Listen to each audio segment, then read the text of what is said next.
हम सबसे पहले आयशा से जानना चाहेंगे, मेरे सपनों का भारत के बारे में आप क्या कहना चाहती हैं?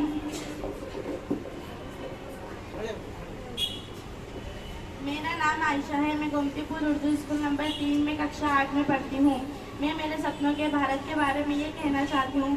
भारत एक ऐसा देश है जहाँ अलग अलग संस्कृति और धर्मों के लोग एक दूसरे के साथ सद्भाव में रहते हैं। हालांकि अभी भी देश के कई हिस्सों में किसी व्यक्ति में लिंग, जाति, पंथ, धर्म और आर्थिक स्थिति के आधार पर भेदभाव किया जाता है। मेरे सपनों का भारत ऐसा भारत है जहाँ किसी के साथ कोई भेदभाव नहीं होगा।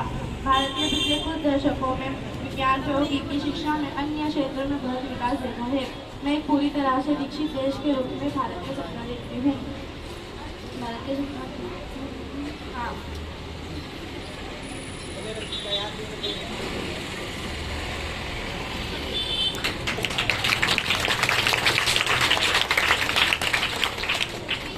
अभी आपने आयशा से अपने ख्यालात सुने, उन्होंने बहुत ही अच्छी बात बताई। अब मैं अलीसा को आवाज़ दूंगी कि वो आए और बताएं कि उनके सपनों का भारत कैसा हो। मेरा नाम अलीशा है। मैं गोमतीपुर उर्दू स्कूल नंबर 3 8वीं कक्षा में पढ़ती हूँ। मैं मेरे सपनों के भारत के बारे में ये कहना चाहती हूँ। मैं ऐसे भारत का सपना देखती हूँ जहाँ हर नागरिक शिक्षित होगा और हर किसी को योग्य रोजगार के मौके मिल सकेंगे। शिक्षित और प्रतिभाशाली व्यक्तियों से भरे विकास को कोई रोक नहीं सकता।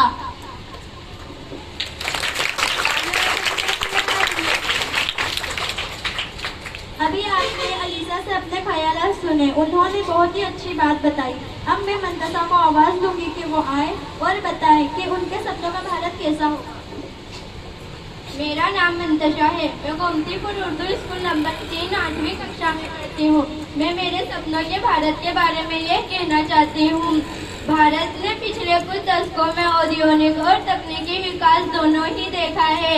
हालांकि यह विकास अभी भी अन्य देशों के विकास के समान नहीं है। मेरे सपनों का भारत तकनीकी क्षेत्र के साथ साथ अन्य क्षेत्रों में तेजी से प्रगति करेगा।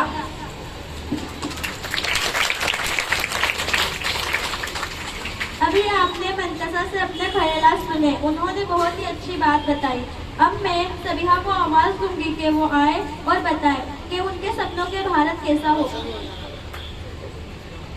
मेरा नाम सबिहा है। मैं गोमतीपुर उर्दू स्कूल नंबर 3 8वीं कक्षा में पढ़ती हूँ। मैं मेरे सपनों के भारत के देश के बारे में ये कहना चाहती हूँ कि देश में बहुत भ्रष्टाचार है और इसकी दर हर दिन तेजी से बढ़ते जा रही है। आम आदमी भ्रष्ट राजनेताओं के हाथों पीड़ित है, जो केवल अपने स्वार्थी उद्देश्यों को पूरा करने में रुचि रखते हैं। मेरे सपनों का भारत भ्रष्टाचार से मुक्त होगा। ये एक ऐसा देश होगा जहां लोगों की भलाई सरकार का एकमात्र एजेंडा होगी।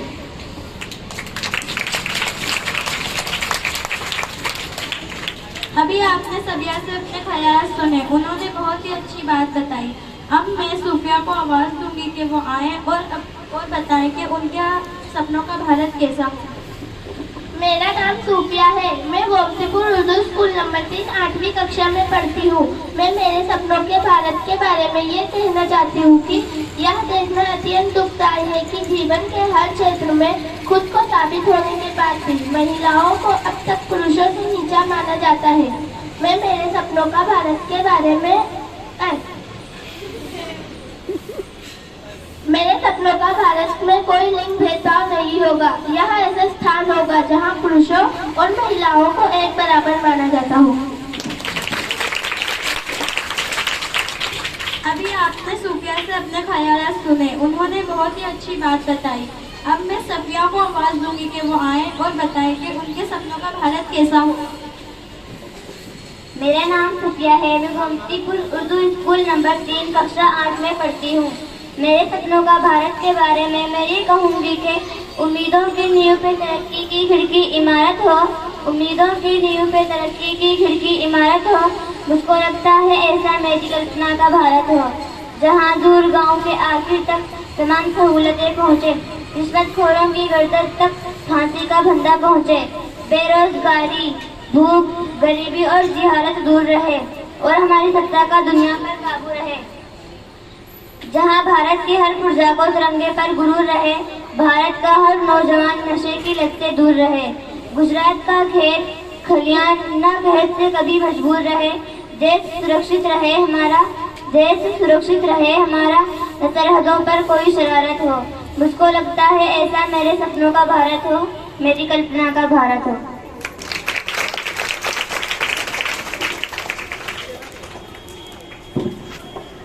यहाँ हमारा प्रोग्राम खत्म होता।